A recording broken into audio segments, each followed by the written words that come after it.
Praise the Lord. അനുഗ്രഹിക്കപ്പെട്ടതായ ഈ രാത്രിയിൽ വീണ്ടും നമുക്ക് ദൈവത്തിൻ്റെ വചന കേൾവിക്കായിട്ട് നമ്മെ തന്നെ ഒരുക്കാം. പ്രിയ ബ്യൂല മുമ്പ് കാണിച്ചതുപോലെ പല കാര്യങ്ങൾ നമ്മുടെ ഇന്നത്തെ അല്ലെങ്കിൽ ഈ ദിവസങ്ങളിലൊക്കെ നമ്മൾ കേട്ടതായ ദൈവവചന ചിന്തകളിൽ കടന്നുപോയി. ഇന്ന് അതിനോട് ചേർന്ന് തന്നെ റോമാലേഖനം 8-ാം അധ്യായം 28 മുതൽ 30 വരെയുള്ള വേദഭാഗം, കേവലം 3 വാക്യങ്ങൾ ഇന്ന് രാത്രിയിൽ നമുക്ക് ഒന്നിച്ച് ചിന്തിക്കാനിടയായി തീരണം. വാസ്തവത്തിൽ ഈ വാക്യം ഞാൻ ഇന്ന് അല്ലെങ്കിൽ ഇതിനു വേണ്ടി പ്രിപ്പയർ ചെയ്തപ്പോൾ ഇറ്റ്സ് എ വെരി കോൺട്രവേഴ്ഷ്യൽ, അതുപോലെ തന്നെ നമുക്ക് ഒത്തിരി ആശയക്കുഴപ്പങ്ങളുണ്ടായിരുന്നു. ഞാനിങ്ങനെ ഇതങ്ങ് സ്കിപ്പ് ചെയ്താലോ എന്നൊക്കെ വിചാരിച്ചു ഈ ഭാഗം. കാരണം അതുപോലുള്ള നമുക്ക് ഒത്തിരി സംശയം ഉളവാക്കുന്ന ഒരു ഏരിയയാണിത്. ഭയങ്കര കോൺട്രവേഴ്ഷ്യലായിട്ടുള്ള, അതുപോലെ തന്നെ ഭയങ്കര വാദപ്രതിവാദങ്ങൾ നടക്കുന്ന ഒരു വാക്യമാണ് ഈ പറയുന്ന 3 വാക്യങ്ങൾ.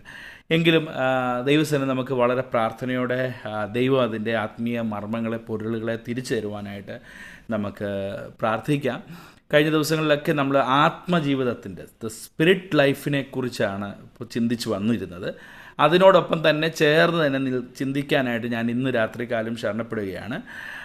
സോ ഫോർ ടുഡേയ്സ് തോട്ട്, ഇന്നത്തെ നമ്മുടെ ദൈവവചന ചിന്തനത്തിനായിട്ട് ഞാനൊരു തലക്കെട്ട് കൊടുക്കുകയാണെങ്കിൽ, ഇറ്റ്സ് നോട്ട് ദ റൈറ്റ് ഒരു തലക്കെട്ട് കൊടുക്കുകയാണെങ്കിൽ I would say the determination of the spirit life, ആത്മജീവിതത്തിൻ്റെ ഉറപ്പ്, the determination of the spirit life. ഈ ചിന്ത, ഈ ഒരു ടൈറ്റിൽ നിങ്ങളുടെ മനസ്സിലിരിക്കുമ്പോൾ തന്നെ ആത്മജീവിതത്തെക്കുറിച്ച് പറയുന്നതിനോടൊപ്പം തന്നെ ഞാൻ ദൈവം നമുക്ക് നൽകുന്ന ഉറപ്പിനെക്കുറിച്ചുകൂടെ പറയാനായിട്ട് ആഗ്രഹിക്കും. So it can be either called as the determination of the God or the determination of from the point of view of a person, it can be a determination of the spirit life. From the point of view of a God, it can be the determination of the God. എന്ന 2 ആംഗിളിൽ കൂടെ നമുക്ക് ഈ ചിന്തകളെ ചിന്തിക്കാനായിട്ട് പറ്റും. നമ്മൾ വായിക്കുന്ന വേദഭാഗങ്ങൾ 28-ാം അധ്യായം 28 മുതൽ 30 വരെയുള്ള വാക്യങ്ങളാണ്. ഇങ്ങനെയാണ് വായിക്കുന്നത്: എന്നാൽ ദൈവത്തെ സ്നേഹിക്കുന്നവർക്ക് നിർണയപ്രകാരം വിളിക്കപ്പെട്ടവർക്ക് തന്നെ സകലവും നന്മയ്ക്കായി കൂടി വ്യാപരിക്കുന്നുവെന്ന് നാം അറിയുന്നു. അടുത്തത്, അവൻ മുന്നറിഞ്ഞവരെ തൻ്റെ പുത്രൻ അനേകം സഹോദരന്മാരിൽ ആദ്യജാതനാകേണ്ടതിന് അവൻ്റെ സ്വരൂപത്തോടുകൂടി അനുരൂപരാകുവാൻ മുൻ നിയമിച്ചിരിക്കുന്നു. മുൻ നിയമിച്ചവരെ വിളിച്ചും വിളിച്ചവരെ നീതീകരിച്ചും നീതീകരിച്ചവരെ തേജസ്കരിച്ചും ഇരിക്കുന്നു.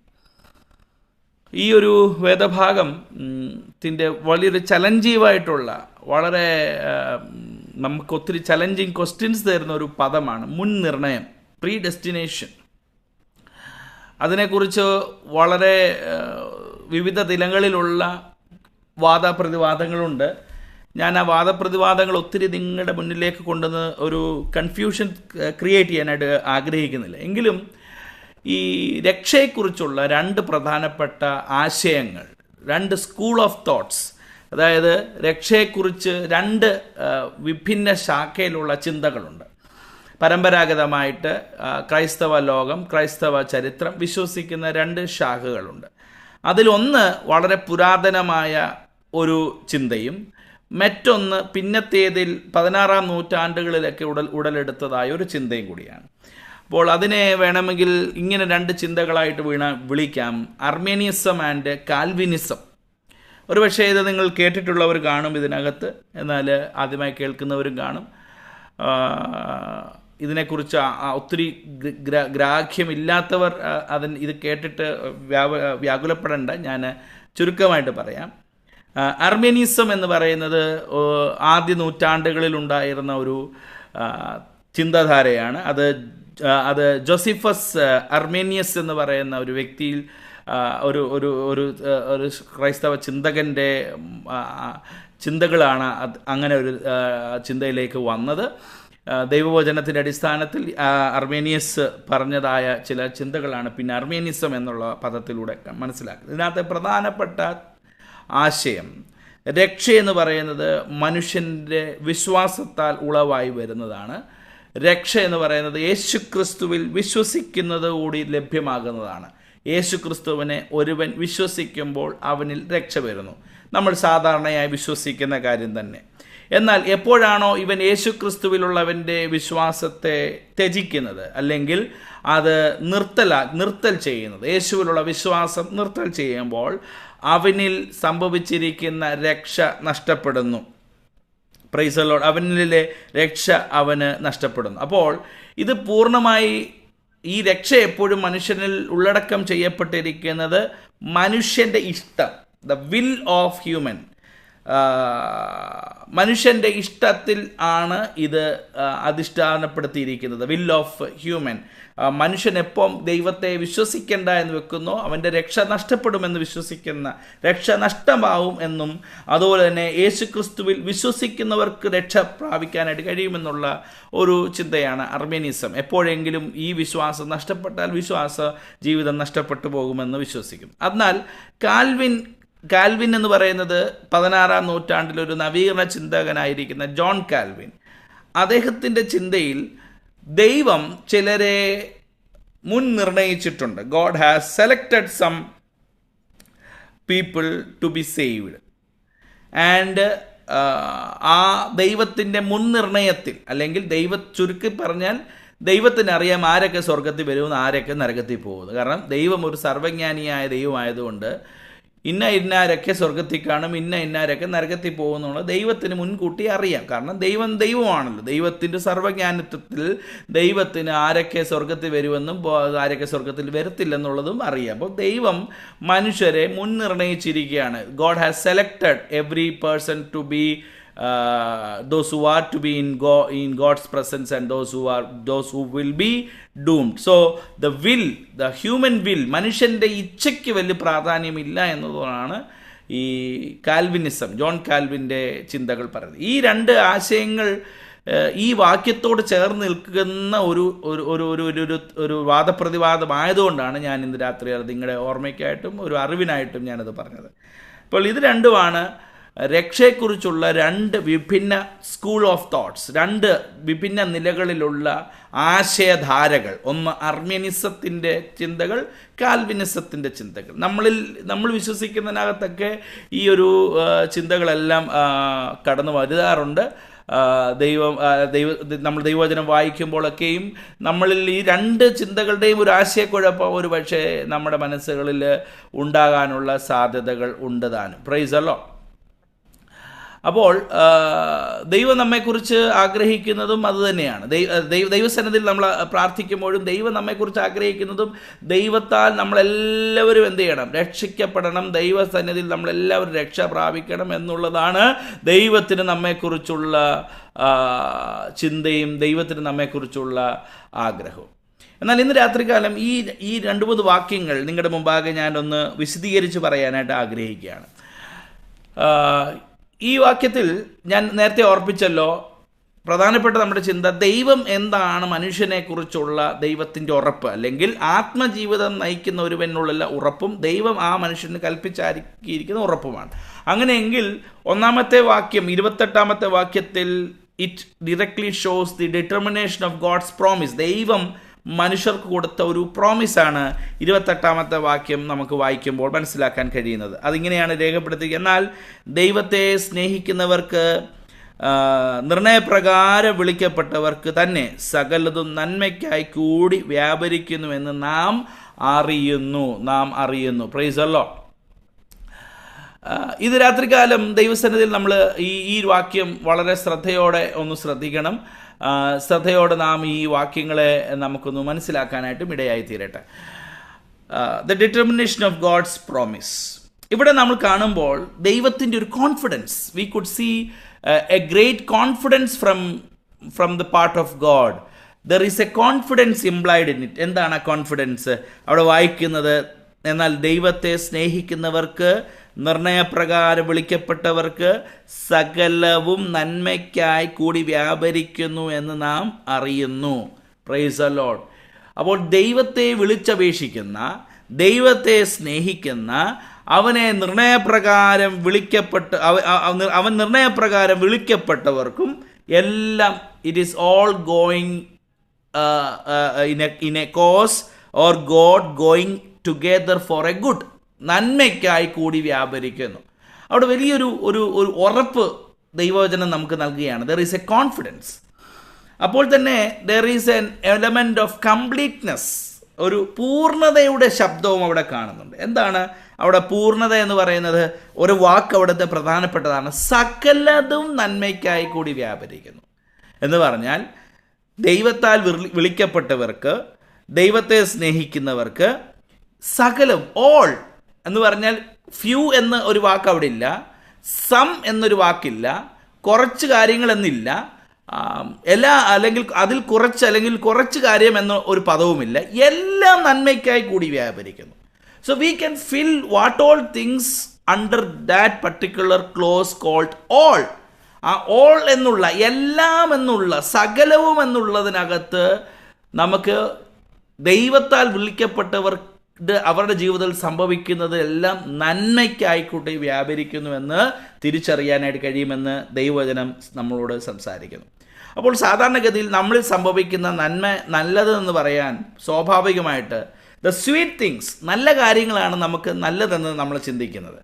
ഒരിക്കലും തിന്മയായി ഭവിക്കുന്ന ഒരു കാര്യം നന്മയ്ക്കായിട്ടാണത് ഭവിച്ചതെന്ന് പലപ്പോഴും നമ്മുടെ മനസ്സ് ഉൾക്കൊള്ളാൻ തയ്യാറാകത്തില്ല. ഒരുപക്ഷെ നമുക്ക് എന്തെങ്കിലും ഒരു പ്രയാസമുണ്ടായി, എന്തെങ്കിലും ഒരു വിഷമമുണ്ടായി, അത് നന്മയ്ക്കാണെന്ന് പറയാൻ നമുക്ക് പലപ്പോഴും കഴിയാറില്ല. എന്നാൽ നമുക്കിപ്പോൾ ഒരു വാഹനം ലഭിച്ചു, നമുക്ക് ഒരു അനുഗ്രഹങ്ങൾ ലഭിച്ചു, ഒരു നന്മ ലഭിച്ചു, ഒരു ജോലി ലഭിച്ചു, അപ്പോൾ നമ്മൾ പറയും യെസ്, ഇതെല്ലാം നന്മയ്ക്കായിട്ടാണ് തന്നത്. എന്നാൽ പലപ്പോഴും ജീവിതത്തിൽ ദുഃഖങ്ങൾ വരുമ്പോൾ, സോറോസ് വരുമ്പോൾ, പ്രയാസങ്ങൾ വരുമ്പോൾ അത് നന്മയ്ക്കാണ് എന്ന് നമുക്ക് പറയാനായിട്ട് പലപ്പോഴും കഴിയാറില്ല. എന്നാൽ ദൈവവചനം നമ്മളെ പഠിപ്പിക്കുന്നത്, ഒരു ദൈവ പൈതൽ, ദൈവത്താൽ വിളിക്കപ്പെട്ടവർക്ക്, അവൻ്റെ നിർണയപ്രകാരം വിളിക്കപ്പെട്ടവരുടെ ജീവിതത്തിൽ സംഭവിക്കുന്നത് സകലതും നന്മയ്ക്കായിട്ടാണ്. വേദപുസ്തകത്തിൽ അനേക ഉദാഹരണങ്ങൾ നമുക്ക് കാണാനായിട്ട് കഴിയും. വേദപുസ്തകത്തിൻ്റെ ഭാഷയിൽ അനേകർ അത് സാക്ഷ്യപ്പെടുത്തിയിട്ടുമുണ്ട്. ഉദാഹരണത്തിന് യാക്കോബ് തന്നിലേക്ക് സംഭവിച്ചതെല്ലാം നന്മയ്ക്കായിട്ടായിരുന്നു എന്ന് ഉൽപ്പത്തി പുസ്തകം 42-ാം അധ്യായം 36-ാമത്തെ വാക്യത്തിൽ താൻ തന്നെ തൻ്റെ ജീവിതത്തെ തിന്മയുടെ അനുഭവങ്ങളെല്ലാം നന്മയ്ക്ക് കാരണമായി തീർന്നുവെന്ന് യാക്കോബ് അനുഭവത്തിലൂടെ പറയുന്നത് നമുക്ക് കാണാൻ കഴിയും. സങ്കീർത്തനക്കാരൻ 119-ലും 119-75-ലും താൻ അത് തന്നെ പറയുന്നു, തന്നിൽ സംഭവിക്കുന്നതെല്ലാം നന്മയുടെ അനുഭവമായി തീർന്നു. യോസേഫിനോട് ചോദിച്ചാൽ മിസ്രൈമിൽ പോയി അടിമത്തത്തിലായിരുന്നതും കാരാഗ്രഹത്തിൽ കിടന്നതും ഫറവോന്റെ അല്ലെങ്കിൽ പൊത്തിഫറിന്റെ ഭവനത്തിൽ പോയതും ഇതിനെല്ലാം സമാഹരിച്ചുകൊണ്ട് ഉൽപ്പത്തി പുസ്തകം 9-ാം അധ്യായം 20-ാമത്തെ വാക്യത്തിൽ തന്നിൽ സംഭവിച്ചതെല്ലാം നന്മയ്ക്കായിട്ടാണ്. അപ്പോൾ ജീവിതത്തിൽ സംഭവിച്ച തിന്മകളെല്ലാം നന്മയ്ക്കായിട്ടാണ് എന്ന് യോസേഫിന് പറയാൻ കഴിയുന്നു. ഇയ്യോബിനോട് ചോദിച്ചാലും ഇയ്യോബ് അത് തന്നെ പറയുന്നു. പൗലോസിനോട് ചോദിച്ചാലും പൗലോസും അത് തന്നെ പറയുന്നു. അപ്പോൾ നമ്മുടെ ജീവിതത്തിൽ ഒരുപക്ഷെ നന്മയെന്ന് തോന്നുന്ന നിലയിൽ കടന്നു വരാതെ തിന്മയുടെ രൂപത്തിൽ കടന്നു വരുന്നതിനെ സകലതും നന്മയാണ് എന്ന് പറയാൻ പ്രൈസ് ദി ലോർഡ് കഴിയണം എന്നുള്ളതാണ് ഈ ദൈവവചനം നമ്മെ ഓർപ്പിക്കുന്നത്. അപ്പോൾ ദൈവത്താൽ വിളിക്കപ്പെട്ടവർക്ക്, ദൈവസ്നേഹത്തിലായിരിക്കുന്നവർക്ക് ജീവിതത്തിൽ തിന്മയുടെ അനുഭവത്തിലൂടെ കടന്നു പോകേണ്ടി വരുന്നത് എന്തെങ്കിലും ജീവിതത്തിലുണ്ടെങ്കിൽ അതെല്ലാം നന്മയ്ക്കായിട്ട് കൂടി ദൈവം പരിണമിക്കുന്നതാണ്. ദൈവം അത് നന്മയ്ക്ക് കാരണമാക്കി തീർക്കുന്നതാണ്. അതിലൂടെ ഒരു നന്മ പ്രാപിക്കാനായിട്ട് കഴിയും.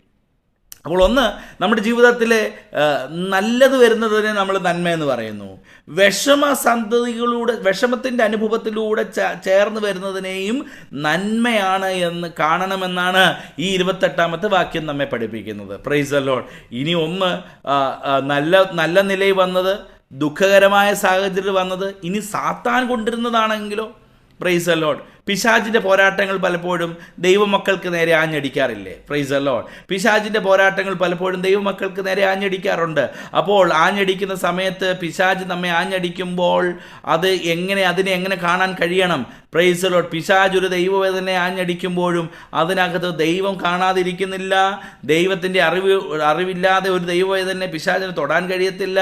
പിശാചിന് ഒരിക്കലും ദൈവത്തിൻ്റെ സർവൈലൻസിനെ വെട്ടിച്ചിട്ട് പിശാചിനൊരു മനുഷ്യനോട് ഇടപെടാനായിട്ട് കഴിയത്തില്ല. അങ്ങനെയെങ്കിൽ പിശാചിൻ്റെ പോരാട്ടങ്ങൾക്ക് വരെയും അതിലൂടെ ദൈവത്തിൻ്റെ നന്മ, ദൈവം അതിനെ നന്മയ്ക്ക് കാരണമാക്കി തീർക്കുന്നത് നമുക്ക് കാണാൻ കഴിയും. പൗലോസിൻ്റെ ലേഖനത്തിൽ 2 കൊരിന്ത്യർ ലേഖനം 12-ാം അധ്യായം 7 മുതൽ 10 വരെയുള്ള വാക്യങ്ങൾ ആർക്കെങ്കിലും ഒരാൾക്കൊന്ന് ശബ്ദമുയർത്തി വായിക്കാമോ?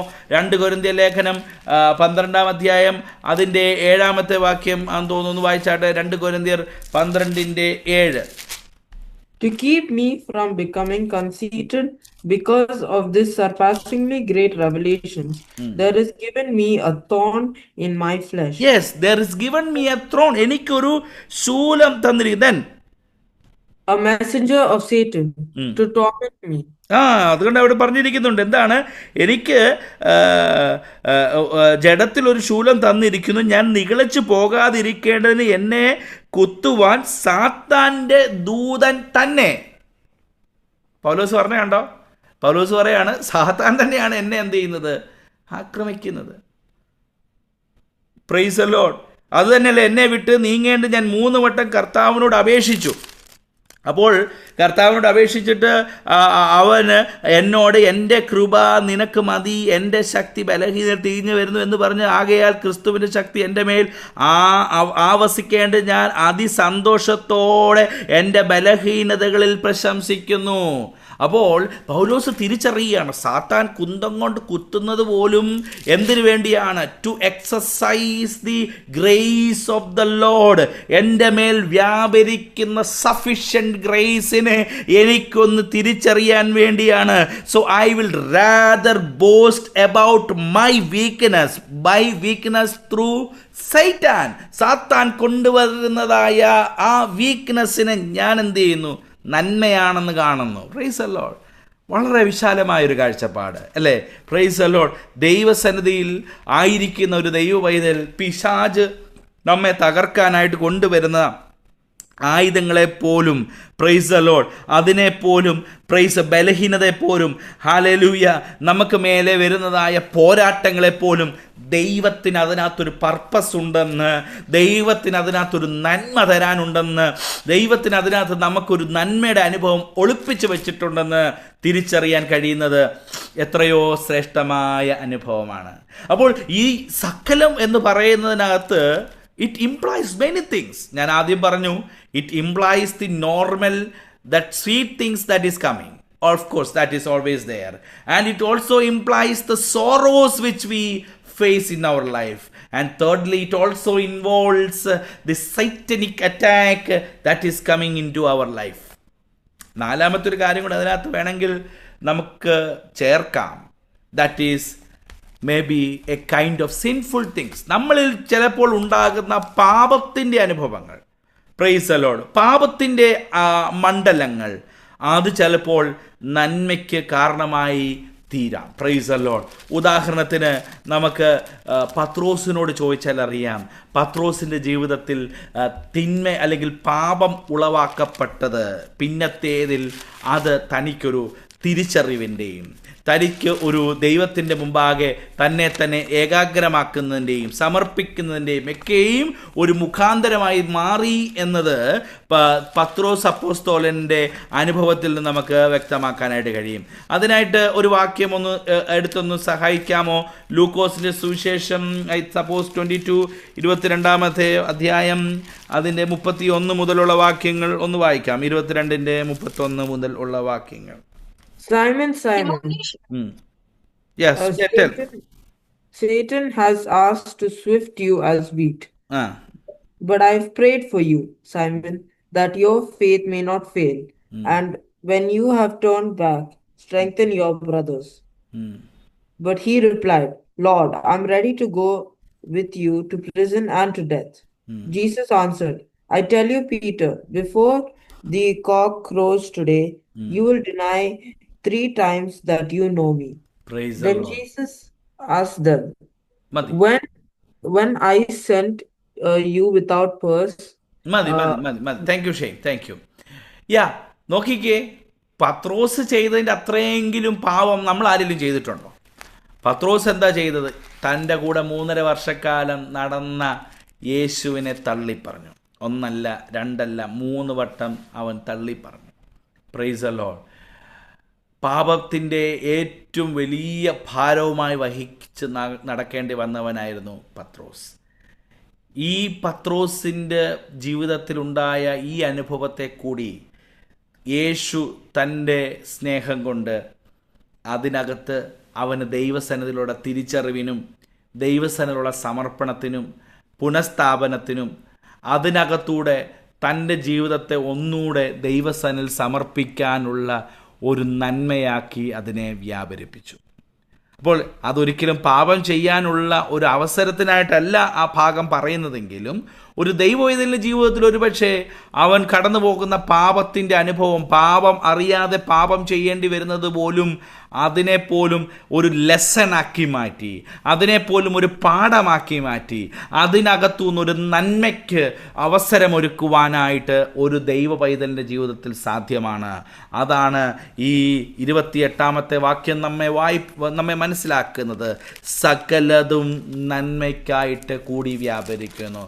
Those who believe in him, അല്ലെങ്കിൽ അവനിൽ വിശ്വസിക്കുന്ന ഏവരും, അല്ലെങ്കിൽ അവൻ്റെ സ്നേഹത്താൽ അവനെ സ്നേഹിക്കുന്നവർക്ക്, ദോസ് ഹു ലവ് ഹിം, ദൈവത്തെ സ്നേഹിക്കുന്നവർക്കും നിർണയപ്രകാരം വിളിക്കപ്പെട്ടവർക്കും സകലതും നന്മയ്ക്കായി കൂടി വ്യാപരിക്കുന്നു. അപ്പോൾ അതിനകത്ത് ഏത് ഡയമെൻഷനിലുള്ളതിനെയും നമുക്ക് പരിഗണിക്കാമെന്നുള്ളതാണ് ഞാൻ പറഞ്ഞതിൻ്റെ ചുരുക്കം. ഒന്ന് സാധാരണഗതിയിൽ നന്മയായി തന്നെ വരുന്നത്, ഒന്ന് രണ്ട് നമ്മുടെ ജീവിതത്തിൽ ദുഃഖത്തിൻ്റെ മണ്ഡലത്തിലൂടെ വരുന്നത്, 3 സാത്താൻ കൊണ്ടുവരുന്നത്, 4 പാപത്തിൻ്റെ അനുഭവത്തിലൂടെ വരുന്നത്. ഏതാണെങ്കിലും ദൈവത്താൽ വിളിക്കപ്പെട്ടവരാണോ, ദൈവത്തിൻ്റെ സ്നേഹത്താൽ വിളിക്കപ്പെട്ടവരാണോ, അവരിൽ അത് നന്മയ്ക്കായി കൂടി വ്യാപരിക്കും. So these words, the determination of God's purpose, God's promise shows the completeness. There is a confidence. Secondly, there is a completeness. മൂന്നാമത്തെ, ദർ ഈസ് എ കോസ്. അതിനൊരു കാരണം അവിടെ പറയുന്നുണ്ട്. Praise the Lord. കാരണം എന്ന് പറയുന്നത് ഇത് ദൈവത്തിൻ്റെ ഒരു പേഴ്സണൽ ഇൻട്രസ്റ്റ് ആണ്.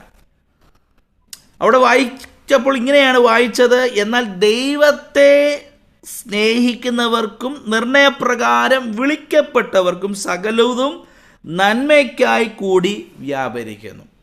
അവിടുത്തെ വലിയൊരു ക്ലോസ് എന്ന് പറയുന്നത് ഇത് ദൈവമാണ് അതിൻ്റെ ഉപജ്ഞാതാവ്, അല്ലെങ്കിൽ ദൈവമാണ് is working behind all this goodness. ദൈവത്തെ സ്നേഹിക്കുന്നവർക്കും ദൈവത്തിൻ്റെ നിർണയപ്രകാരം വിളിക്കപ്പെട്ടവർക്കും ഇത് എല്ലാം നന്മയ്ക്കാക്കി കൊടുക്കുന്നത് ആരാണ്? ദൈവം തന്നെയാണ്. The cause is God. God is still working. Price the Lord. എൻ്റെയും നിങ്ങളുടെയും ജീവിതത്തിൽ ദൈവം ഇന്നും പ്രവർത്തിക്കുന്നുണ്ടെന്നുള്ളതാണ്. Price the Lord. ദൈവം ഒരിക്കലും നിർജീവമായിട്ടില്ല, ദൈവം ഇനാക്റ്റീവായിട്ടില്ല. സാധാരണ കുഞ്ഞുങ്ങൾ പാടുന്നൊരു പാട്ടുണ്ട്, God's not dead, he's alive എന്ന് പറയുന്നൊരു പാട്ടുണ്ട്. ദൈവം മരിച്ചു പോയിട്ടില്ല, ദൈവം ഇന്നും വർക്ക് ചെയ്യുന്നു. The cause of making goodness is rightly from God. ദൈവത്തിൽ നിന്നാണ് ഇത് സംഭവിക്കുന്നത്. ദൈവമാണ് അതിൻ്റെ cause. The real cause is from God. അപ്പോൾ there is a confidence, there is a completeness, there is a cause, that is God himself. And fourthly, there is a condition.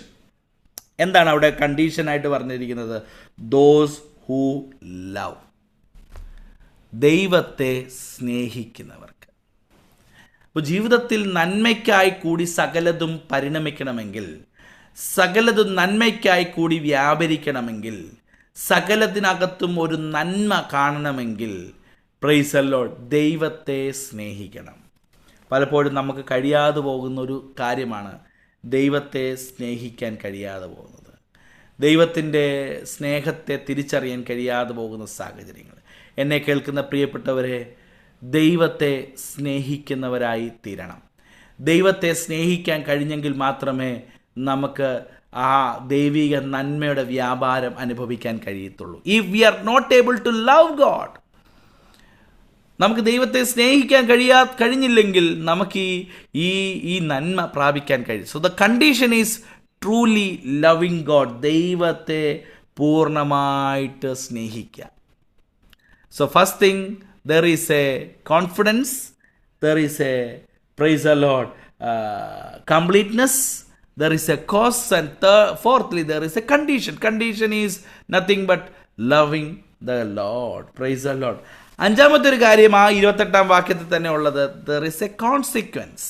എന്താണ് അതിൻ്റെ ഒരു റിസൾട്ട്?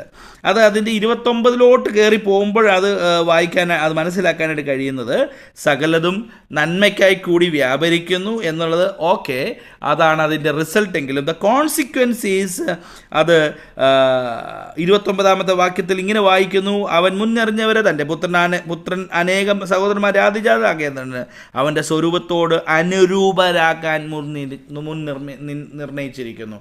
അവൻ്റെ സ്വരൂപത്തോട് അനുരൂപരാകാൻ, to make himself like his image. അങ്ങനെയല്ലേ വായിക്കുന്നത്? To make him as like his image, അവൻ്റെ സ്വരൂപത്തോടെ സാദൃശ്യപ്പെടുത്താൻ. He also predestined to become conformed to the image of his son. ദൈവപുത്രനായിരിക്കുന്ന യേശു ക്രിസ്തുവിൻ്റെ സ്വരൂപത്തോട് സാദൃശ്യപ്പെടാൻ. യേശുവിൻ്റെ സ്വരൂപം എന്ന് പറയുന്നത് സ്നേഹത്തിൻ്റെയും, പ്രൈസ് ദി ലോർഡ്, ആർദ്രതയുടെയും നന്മയുടെയും, പ്രൈസ് ദി ലോർഡ്, ദയയുടെയും പരോപകാരത്തിൻ്റെ ഒക്കെയുമുള്ള ആ മുഖത്തോട് നമുക്ക് അനുരൂപപ്പെടാനായിട്ട്. അപ്പോൾ ദൈവത്തെ സ്നേഹിച്ച്, അല്ലെങ്കിൽ ദൈവത്തിൻ്റെ ഉറപ്പെന്ന് പറയുന്നത്, the promise is there is a confidence, completeness and cause, condition, and the consequence is to be like his, making like his image. അവൻ്റെ സ്വരൂപത്തോട് സാദൃശ്യപ്പെടാനായി, അവൻ്റെ സ്വരൂപത്തോട് നമ്മൾ സാദൃശ്യപ്പെടാനായി. അതാണ് ഇതിൻ്റെ ഒരു പര്യവസാനം. നോക്കിക്കേ, ദൈവത്തെ സ്നേഹിക്കുന്നവർക്കും അവൻ്റെ നിർണയപ്രകാരം വിളിക്കപ്പെട്ടവർക്കും ഇങ്ങനെയാണ് സകലതും നന്മയ്ക്കായി കൂടി വ്യാപരിക്കുന്നത്. 5 കൂട്ടം കാര്യങ്ങൾ ആ വാക്യങ്ങൾ നമ്മെ ഉത്ബോധിപ്പിക്കുന്നുണ്ട്, പ്രബോധിപ്പിക്കുന്നുണ്ട്. Praise the Lord. സോ ഒന്നാമത്തേത്, the determination of his promise. രണ്ടാമത്തെ കാര്യത്തിലേക്ക് നമ്മുടെ ചിന്ത പോകുമ്പോൾ, that is the determination of God's purpose. ഈ കാര്യത്തിൽ ദൈവം എന്താണ് നമ്മൾ ഡിറ്റർമൈൻ ചെയ്തത്, ദൈവത്തിൻ്റെ പർപ്പസ് എന്താണ്? അത് it is based on the omniscience of God. Omniscience എന്ന് പറഞ്ഞാൽ ദൈവത്തിൻ്റെ സർവ്വവ്യാപിത്വം. He is available everywhere. ദൈവത്തിൻ്റെ ആ രക്ഷയുടെ അനുഭവം 29-ാമത്തെ വാക്യം 30-ാമത്തെ വാക്യം ഇങ്ങനെ വായിക്കുന്നത്, അവൻ മുന്നറിഞ്ഞവരെ തൻ്റെ പുത്രൻ അനേക സഹോദരന്മാരിൽ ആദിജാതനാകേണ്ടതിന് അവൻ്റെ സ്വരൂപത്തോട് അനുരൂപരാകാൻ മുൻ നിയമിച്ചിരിക്കുന്നു. Praise the Lord. We have been predestined, മുൻ നിയമിച്ചിരിക്കുന്നു. Praise the Lord. Hallelujah. Praise the Lord. മനുഷ്യൻ പലപ്പോഴും രക്ഷ സ്വീകരിക്കുകയല്ല, പ്രൈസ് ദി ലോർഡ്, മറിച്ച് ദൈവമാണ് ആ രക്ഷ ഒരുക്കി കൊടുത്തിരിക്കുന്നത്. ഇവിടെയാണ് വാസ്തവത്തിൽ ഞാൻ പറഞ്ഞ വളരെ ചലഞ്ചിങ് ആയിട്ടുള്ളൊരു കാര്യം കിടക്കുന്നത്. Is it God selected us earlier, or it is we choose him to be him as our savior? ഇതൊരു വലിയ ഒരു ഡിബേറ്റിനുള്ളൊരു വിഷയമാണ് ഈ വാക്യം. ദൈവമാണ് നമ്മളെ മുൻനിർണയിച്ചിരിക്കുന്നത് എങ്കിൽ there will be some people who have been already elected to be doomed. അവർ നശിച്ചു പോകാനായിട്ട് നേരത്തെ ദൈവം പ്ലാൻ ചെയ്ത് വെച്ചിരിക്കുകയാണ്. അപ്പോൾ പിന്നെ നമ്മുടെ മിഷനും നമ്മുടെ ദൗത്യവും നമ്മൾ ഈ സുവിശേഷം പറയുന്നതിനകത്തൊക്കെ എന്താണ് അർത്ഥം? നമ്മളിതെല്ലാം ആൾക്കാർ രക്ഷിക്കപ്പെടാനും വിശ്വാസത്തിലേക്ക് വരാൻ വേണ്ടിയുള്ള സന്ദേശം നമ്മൾ പലരോടും പറഞ്ഞുകൊണ്ടിരിക്കുകയാണ്. എന്നാൽ ദൈവം നേരത്തെ പ്ലാൻ ചെയ്ത് വെച്ച്, നീ ഇവനോട് സുവിശേഷം പറഞ്ഞ കാര്യമില്ല, അവൻ നരകത്തിൽ പോകാനുള്ളതാണ് എന്ന് ദൈവം നേരത്തെ പ്ലാൻ ചെയ്ത് വെച്ചിരിക്കുകയാണെങ്കിൽ പിന്നെ നമ്മൾ ഈ പറയുന്നതിനകത്ത് എന്താ അർത്ഥം എന്നൊരു ചോദ്യം നമ്മുടെ മനസ്സിൽ ഉദിച്ചു വരാം. Price the Lord. അപ്പോൾ ദൈവം ചിലരെ മുൻ നിർണയിച്ചു വച്ചിരിക്കുകയാണെങ്കിൽ പിന്നെ നമ്മൾ ദൈവഹിതവും അല്ലെങ്കിൽ ദൈവത്തിൻ്റെ ആലോചനയും സുവിശേഷത്തിൻ്റെ ശക്തിയും ആത്മാവും ഒക്കെ എങ്ങനെ അതിനെ ഇതിനോട് ചേർത്ത് നിർത്തുമെന്നുള്ളൊരു വലിയ ചോദ്യമുണ്ട്. എന്നാൽ ഇവിടെ ഒരു കാര്യം വ്യക്തത വരുത്താൻ ഞാൻ ആഗ്രഹിക്കുന്നത്, ഈ രക്ഷ എന്നുള്ളത് മനുഷ്യൻ്റെ ഇനിഷ്യേറ്റീവ് അല്ല. Salvation is not an initiative of God, of human. മനുഷ്യൻ്റെ പ്രോജക്റ്റ് അല്ല രക്ഷ. രക്ഷ എന്ന് പറയുന്നത് ദൈവത്തിൻ്റെതാണ്. Praise the Lord. So it's all depends on God himself. അപ്പോൾ ആദ്യം ഞാനൊരു ബാക്ക്ഗ്രൗണ്ട് പറഞ്ഞപ്പോൾ അർമേനിസത്തെയും കുറിച്ചും കാൽവിനിസത്തെ കുറിച്ചും പറഞ്ഞത് ഇത് ഈ ഒരു ഭാഗം ക്ലിയർ ചെയ്യാൻ വേണ്ടിയാണ് ഞാൻ അത് പറഞ്ഞത്. അപ്പോൾ ഒരുപക്ഷെ ഞാൻ ഇതിനകത്ത് ഏത് ബോട്ടിൽ ചവിട്ടണമെന്ന് ചോദിച്ചാൽ ഞാനൊരു കാൽവിനിസ്റ്റിക് അല്ല എന്ന് എനിക്ക് പറയേണ്ടി വരും. എന്നാൽ തന്നെ ഞാനൊരു അർമേനിസ്റ്റും അല്ല എന്ന് ഞാൻ പറയേണ്ടി വരും. ഇതിനകത്തുനിന്ന് ഒരു മിഡിൽ പോർഷൻ ഞാൻ മനസ്സിലാക്കാൻ ആഗ്രഹിക്കുന്നത്, പ്രൈസ് ദി ലോർഡ്, ഹല്ലേലൂയ, ദൈവത്തിൻ്റെ പ്രൊജക്റ്റാണ് രക്ഷ എന്ന് പറയുന്നത്. ആ പ്രൊജക്റ്റിനകത്ത് എന്തായിരുന്നു? കർത്താവായ യേശു ക്രിസ്തു ഈ ഭൂമിയിൽ മാനവരാശിയുടെ പാപത്തിനായിട്ട് വന്നു എന്നുള്ളതും മാനവരാശിയുടെ പാപത്തിനായിട്ട് ഈ ഭൂമിയിൽ ജനിച്ചുവെന്നും, പ്രൈസ് ദി ലോർഡ്, മനുഷ്യൻ്റെ സകല പാപങ്ങൾക്കും വേണ്ടിയും അവൻ കാൽവറി ക്രൂശിൽ തൻ്റെ ശരീരം ചിന്തി, തൻ്റെ ജീവൻ നൽകി, തൻ്റെ രക്തം നമുക്ക് വേണ്ടി ചിന്തി. Price the Lord. അപ്പോൾ ദൈവം തൻ്റെ മക്കൾക്ക് കൊടുക്കാനുള്ള രക്ഷയുടെ പദ്ധതി താൻ നിർണയിച്ചിട്ടുണ്ട്, താൻ അത് നൽകിയിട്ടുണ്ട്. The light has been given, but there is N instance of one who can receive the light. ആ ലൈറ്റിനെ സ്വീകരിക്കാനായി അതിന് താല്പര്യമുള്ളവരെ പരിശുദ്ധാത്മാവ്, ദൈവത്തിൻ്റെ പരിശുദ്ധാത്മാവ് അവനിൽ പരിവർത്തിക്കുമ്പോൾ അവനിൽ ഈ രക്ഷ സംഭവിക്കുന്നു. ഇൻഫാക്റ്റ് ശരിയാണ്, ദൈവമായതുകൊണ്ട് ദൈവത്തിന് അറിയാം ആരൊക്കെ രക്ഷപ്പെടുമെന്നും ആരൊക്കെ നരകത്തിൽ പോകുമെന്നും സ്വർഗത്തിൽ പോകുമെന്നൊക്കെ ദൈവത്തിന് അറിയാം. എന്നാൽ കൂടി മനുഷ്യൻ്റെ ഉള്ളിലേക്ക് ദൈവം അത് തിരഞ്ഞെടുക്കാനുള്ള സ്വാതന്ത്ര്യം ദൈവം മനുഷ്യർക്ക് കൊടുക്കുകയാണ് ചെയ്യുന്നത്. ദൈവം മനുഷ്യർക്ക് കൊടുക്കുമ്പോൾ ആ രക്ഷ ഒരിക്കലും മനുഷ്യനിൽ നിന്ന് എടുത്തു കളയാൻ ആർക്കും കഴിയത്തില്ല. അത് മനുഷ്യൻ്റെ ഉള്ളിൽ ദൈവനിർണയമായി തന്നെ അത് വന്നു ചേരുകയാണ് ചെയ്യുന്നത്. അതിന് ഞാൻ സാധാരണ പറയുന്നൊരു ഉദാഹരണമുണ്ട്. ഇപ്പോൾ പ്രൈസ് ദി ലോർഡ്, എൻ്റെ മകൻ മഹത്ത്, അവന് ചിലപ്പോൾ ഇപ്പോൾ ഒരു ബൈക്ക് ഓടിക്കാനുള്ള പ്രായമായിട്ടില്ല. എന്നാൽ കുറച്ചുകൂടെ വലുതാകുമ്പോൾ അവൻ എന്നോട് പറയും, പപ്പ എനിക്കൊരു ബൈക്ക് മേടിച്ചു തരണമെന്ന് പറയും. അപ്പോൾ സ്നേഹനിധിയായ പപ്പ ഒരുപക്ഷെ മഹത്തിന് ഒരു ബൈക്ക് മേടിച്ചു കൊടുക്കാനുള്ള സാഹചര്യം ഒത്തു വന്നാൽ ഞാനത് കൊടുക്കുന്നത് എന്തിനു വേണ്ടി എന്ന് ചോദിച്ചാൽ എനിക്ക് അവനോടുള്ള ഇഷ്ടം കൊണ്ടാണ് കൊടുക്കുന്നത്. എന്നാൽ അപ്പോൾ തന്നെ ഞാനൊരു ഡിസ്ക്ലൈമർ അവനോട് പറയും, ഇത് നിനക്ക് ഞാൻ തരുന്നത്, നീ ഇത് സൂക്ഷിച്ച് കൈകാര്യം ചെയ്യണം. Do not drive rash driving പാടില്ല. റാഷ് ഡ്രൈവിംഗ് ചെയ്താൽ നിനക്ക് അപകടമുണ്ടാകും.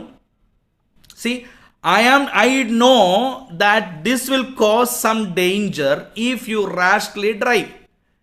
എന്നാൽ ഇത് അറിഞ്ഞിട്ടാണ് ഞാൻ എന്ത് ചെയ്യുന്നത്, എൻ്റെ മകന് ഞാനൊരു ബൈക്ക് മേടിച്ചു കൊടുക്കുക. So he himself should determine that whether that bike should be used wisely or misused. അതിനെ ശരിയായി ഉപയോഗിക്കണോ വേണ്ടായോ എന്നുള്ളത് അവൻ്റെ തീരുമാനമാണ്. But I am determined in my life that I would give a bike for him.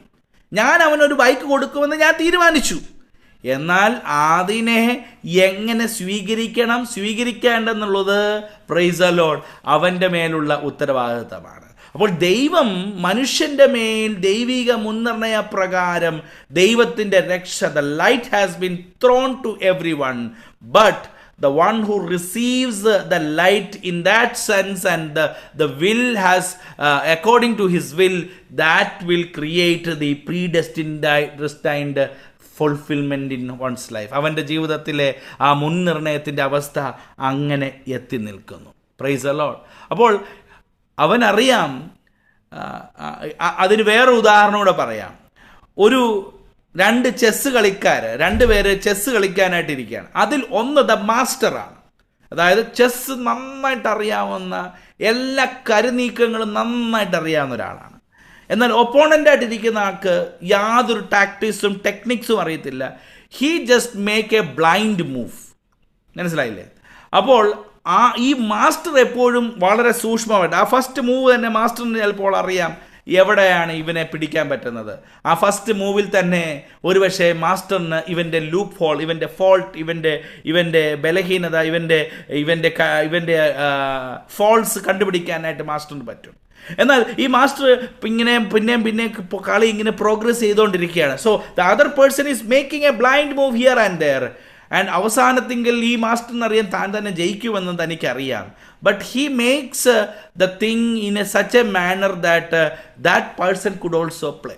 അപ്പോൾ ഈ വ്യക്തിക്ക് അറിയാൻ ഞാൻ ഇവനെ തോപ്പിച്ചിരിക്കും, കാരണം ഇവൻ ജയിക്കാൻ പോകത്തില്ല.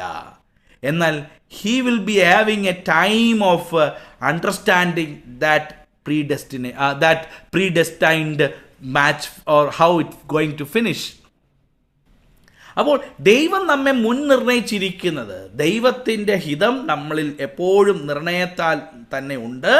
എന്നാൽ അത് സ്വീകരിക്കാനായി എൻ്റെയും നിങ്ങളുടെയും മനസ്സാണ് ദൈവം നോക്കുന്നത്. Praise the Lord. ആ മനസ്സ് ദൈവസന്നദ്ധയിൽ സമർപ്പിക്കപ്പെടുന്നുണ്ടെങ്കിൽ, ആ മനസ്സ് ദൈവത്തിൻ്റെ സന്നദ്ധയിൽ, if you are willing to yield to that life, ആ ഡിറ്റർമിനേഷൻ്റെ മുമ്പിൽ ഈൽഡ് ചെയ്യാനായിട്ട് തയ്യാറാകുന്നതെങ്കിൽ നമ്മുടെ മേൽ ആ ദൈവിക നിർണയത്തിൻ്റെ പൂർത്തീകരണം കാണാൻ കഴിയും. So it is based on the omniscience of God. ദൈവത്തിൻ്റെ സർവജ്ഞാനത്വമാണ്. രണ്ടാമത്തെ കാര്യം അവിടെ കാണുന്നത്, ഇത് ദൈവത്തിൻ്റെ സർവശക്തിയാണ്, അല്ലേ? അതുകൊണ്ടാണ് അവിടെ 30-ാമത്തെ വാക്യം വായിക്കുന്നത്, മുൻ നിയമിച്ചവരെ വിളിച്ചും വിളിച്ചവരെ നീതീകരിച്ചവരെ തേജസ്കരിച്ചും ഇരിക്കുന്നു. Price the Lord. There is A form of predestination. അവരെ മുൻ നിർണയിച്ചിരിക്കുന്നവരെന്ത് ചെയ്തിരിക്കുന്നു? മുൻനിർണയിച്ചവരെ വിളിച്ചവരെ നീതീകരിച്ചു, അവരെ റൈച്ചസ് ആയിട്ട് എണ്ണുകയും നീതീകരിച്ചവരെ ഗ്ലോറിഫിക്കേഷനിലേക്ക് കൊണ്ടുപോവുകയും ചെയ്യുന്നു. അത് ദൈവത്തിൻ്റെ ഒരു വലിയ ശക്തിയാണ്. ഒരു കാര്യം കൂടെ അവിടെ വ്യക്തമാക്കി പറയാനായിട്ടുള്ളത്, ഇവരിൽ യേശുക്രിസ്തുവിനെ അനേക സഹോദരന്മാരിൽ ആദ്യജാതനായി ആകേണ്ടതിന് അവൻ്റെ സ്വരൂപത്തോട് എന്ത് ചെയ്തു? മുൻനിയമിച്ചിരിക്കുന്നു. യേശുക്രിസ്തുവിനെ is consider as the first born, ആദ്യജാതനായി എന്ന് പറഞ്ഞാൽ ഈ മുൻനിർണയിക്കപ്പെട്ടവരുടെ എണ്ണത്തിലെ പോർട്രോടൈപ്പായിട്ട് അതിൻ്റെ ആദ്യ സാമ്പിൾ അതാരാണ്? യേശുക്രിസ്തുവാണ്. അതിനുശേഷമാണ് മാനവരാശിയായ നാം ഓരോരുത്തരും അവനോടൊപ്പം അവൻ്റെ സ്വരൂപത്തോട് അനുരൂപരാകാൻ മുൻ നിയമിച്ചിരിക്കുന്നത്. യേശുക്രിസ്തുവിനെ ആദ്യത്തെ പ്രോട്ടോടൈപ്പായിട്ട് ദൈവത്തിന് മുമ്പാകെ ദൈവം മനുഷ്യരുടെ ഇടയിൽ ഇറക്കുന്നു. അതേ സ്വരൂപത്തിൽ നമ്മെ ഓരോരുത്തരെയും മുൻ നിയമിച്ചിരിക്കുന്നു.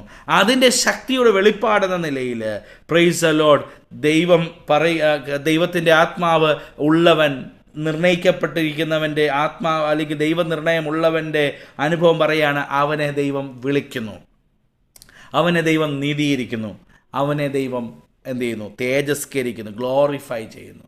That is the omnipotence of God. ദൈവത്തിൻ്റെ സർവശക്തിയെയാണ് വെളിപ്പെടുത്തുന്നത്. Praise the Lord. He is able to call, he is able to justify, he is able to glorify. നമ്മെ എല്ലാവരെയും വിളിച്ചവരെ ഹല്ലേലൂയ, നമ്മെ സകലരെയും വിളിച്ചവരെ നീതീകരിച്ചവരെ തേജസ്കരിച്ചും ഇരിക്കുന്നു. Price the Lord. ഇന്ന് രാത്രികാലം ഒരു കാര്യം നിങ്ങളുടെ ഹൃദയത്തിൽ പതിക്കുവാനായിട്ടിടയായി തീരട്ടെ. ഒരുപക്ഷെ നമ്മൾ ലഭിക്കുന്ന രക്ഷ ദൈവത്തിൻ്റെ നിർണയപ്രകാരമോ ദൈവം നിയമിച്ചതിനനുസരിച്ചോ എന്ത് തന്നെ ആയിക്കൊള്ളട്ടെ, കൃപയാൽ ആ മുൻനിർണയത്തിൽ ഞാനും നിങ്ങളും ഉൾപ്പെടാൻ കഴിഞ്ഞു എന്നുള്ളത് ഏറ്റവും ഭാഗ്യകരമായൊരവസ്ഥയാണ്. Praise the Lord. If God has selected some to be called and to be justified and to be glorified, അതിനകത്ത് എൻ്റെയും നിങ്ങളുടെയും പേര് വരാൻ യാതൊരു യോഗ്യതയും ഉണ്ടായിരുന്നില്ല. നമുക്കറിയാമല്ലോ, ഈ രാജ്യത്തൊക്കെ നമ്മൾ പലപ്പോഴും വന്ന് പല ഇൻ്റർവ്യൂവിനൊക്കെ അറ്റൻഡ് ചെയ്യുമ്പോൾ, അനേക പ്രൈമായിട്ടുള്ള പോസ്റ്റുകളിലൊക്കെ ഇൻ്റർവ്യൂവിന് അറ്റൻഡ് ചെയ്യുമ്പോൾ, ഒരുപക്ഷെ നമ്മുടെ ക്വാളിഫിക്കേഷനോ ഒരുപക്ഷെ നമ്മുടെ എബിലിറ്റിയോ ഒന്നും നോക്കാതെ ചിലപ്പോൾ നമുക്ക് ജോലികൾ ലഭ്യമാകുന്ന സാഹചര്യത്തിൽ പ്രൈസ് ദി ലോർഡ് എന്താ സംഭവിച്ചിരിക്കുന്നത്? Not looking on our merit, നമ്മുടെ കഴിവിനോ നമ്മുടെ പ്രാപ്തിക്കോ ഒന്നും ഇട നൽകാതെ നമ്മെ ഈ ഓരോ കമ്പനികളിൽ തിരഞ്ഞെടുക്കുന്നതിൻ്റെ പ്രക്രിയ ഓർത്ത് നോക്കിയാൽ, നിത്യരക്ഷ പ്രാപിക്കാനായി, ആ നിത്യരക്ഷയുടെ ഉടമസ്ഥനാകാനായി God has already determined for me എന്ന് പറയുമ്പോൾ നാം എത്രയോ ഭാഗ്യവാന്മാരാണ്. Price the Lord. എൻ്റെ ഇഷ്ടവും ദൈവഹിതപ്രകാരം ഞാൻ അതിലേക്ക് പ്രവേശിക്കാനായിട്ട് എൻ്റെ ഉള്ളിലെ പരിശുദ്ധാത്മാവിൻ്റെ പ്രേരണയാൽ ഞാൻ സമ്മതിക്കുകയും ഞാൻ ഏൽപ്പിക്കപ്പെടുകയും ചെയ്യുമ്പോൾ ആ മുൻനിർണയം എന്നിൽ സജ്ജമാകി, എന്നിൽ പൂർത്തീകരിക്കുകയും എന്നിൽ ഒരു തേജസ്കരണം സംഭവിക്കുകയും ചെയ്യുന്നു. എന്നാൽ പലർക്കും പ്രൈസലോട് ആ ഭാഗ്യം ലഭിക്കാതിരിക്കുമ്പോൾ, പലർക്കും ആ മുൻനിർണയത്തിൻ്റെ അനുഭവം ലഭിക്കാതിരിക്കുമ്പോൾ, എനിക്കും നിങ്ങൾക്കും നാം ജനിക്കുന്നതിന് മുമ്പ് തന്നെ ആ മുൻനിർണയത്തിൻ്റെ അനുഭവം പ്രാപിക്കാൻ കഴിഞ്ഞു എന്ന് പറയുന്നത് എത്രയോ ശ്രേഷ്ഠമായ അനുഭവമാണ്. ഇന്ന് രാത്രികാലം എന്നെ കേൾക്കുന്ന പ്രിയപ്പെട്ടവരെ, നമ്മുടെയൊക്കെ ജീവിതത്തിൽ കർത്താവ് നമ്മെ വിളിച്ചു എന്നുള്ളത് ഏറ്റവും ശ്രേഷ്ഠമാണ്. കർത്താവിൻ്റെ മഹത്വത്തിനായി, ആ തേജസ്കരണത്തിനായിട്ട് എന്നെ കണ്ടു എന്ന് പറയുന്നതിനകത്ത് തന്നെ എത്രയോ അത്ഭുതകരമായ അനുഭവമുണ്ട്. പലരും ഈ ദൈവത്തെ വേണ്ട എന്ന് പറഞ്ഞ് ഈ വെളിച്ചം പലരിലേക്കും വീണിട്ടും പലരിലേക്കും ആ വെളിച്ചം പകർന്നു കൊടുത്തിട്ടും ആ ദൈവിക ഹിതത്തിലേക്ക് അവർക്ക് വരാൻ കഴിയാതെ നഷ്ടപ്പെട്ടു പോകുമ്പോൾ, പ്രൈസ് ദി ലോർഡ്, കൃപയാൽ ദൈവത്തിൻ്റെ നിർണയത്തിന് യേസ് പറയാൻ, ദൈവത്തിൻ്റെ നിർണയത്തിന് ഓക്കെ പറയാൻ, ദൈവത്തിൻ്റെ മുൻനിർണയത്തിന് നമ്മൾ അനുകൂലപ്പെട്ട് നിൽക്കുവാനായി കർത്താവിൻ്റെ സന്നിധിയിൽ നമുക്ക് ഭാഗ്യം ലഭിച്ചപ്പോൾ അത് നമ്മളിൽ രക്ഷയായി പരിണമിക്കുകയാണ് ചെയ്തത്. Price the Lord. എന്നെ കേൾക്കുന്ന പ്രിയപ്പെട്ട രാത്രികാലം ദൈവസന്നിധിയിൽ ആ മുൻനിർണയത്തിൻ്റെ പൂർത്തീകരണത്തിനായിട്ട് എത്ര പേർക്ക് തങ്ങളെ തന്നെ ഏൽപ്പിച്ചു കൊടുക്കാൻ പറ്റും? എന്നെ ദൈവം മുൻനിർണയിച്ചു. ആ മുൻനിർണയിച്ചത് എന്നെ ഒരു തേജസ്കരണത്തിലേക്ക് കൊണ്ടുപോകാൻ വേണ്ടിയാണ്. എന്നെ ദൈവം മുൻനിർണയിച്ചത് എന്നെ നീതീകരിക്കാൻ, എന്നെ വിളിച്ച് നീതീകരിച്ച് ആ തേജസ്കരണത്തിലേക്ക് എന്നെ കൊണ്ടുപോകാൻ വേണ്ടിയാണ്. അങ്ങനെയെങ്കിൽ the call that is given to us, ദൈവം നമുക്ക് തന്ന ഈ വിളി, ദൈവം നമ്മെ വിളിച്ചിരിക്കുന്ന നിർണയം, അല്ലെങ്കിൽ the predestined call, that is for our glorification. ഇന്ന് രാത്രികാലം ആ ഒരു അനുഭവത്തിൽ എത്ര പേർക്ക് മുന്നോട്ട് പോകാനായിട്ട് കഴിയും? ഞാൻ എൻ്റെ വാക്കുകൾ ഇവിടെ നിർത്തുകയാണ്. അടുത്തൊരു സന്ദേശം മറ്റൊരു ഭാഗത്തിലേക്ക് കടക്കേണ്ടതാകയാൽ ഞാൻ ആ ആശയത്തിലേക്ക് ഇന്ന് കടക്കാനായിട്ട് ശ്രമിക്കുന്നില്ല. ഇന്ന് രാത്രികാലം കേൾക്കപ്പെട്ട വചനത്തിനു മുമ്പാകെ എത്ര പേർക്ക് തങ്ങളെ തന്നെ ഏൽപ്പിച്ചു കൊടുക്കാനായിട്ട് പറ്റും? Price the Lord. ദൈവത്തിൻ്റെ ആ വലിയ മുൻനിർണയത്തിന് ഞാൻ കാരണഭൂതനാകാനായി, എന്നെ രക്ഷിക്കാനായിട്ട് കർത്താവിന് കൃപ തോന്നിയല്ലോ.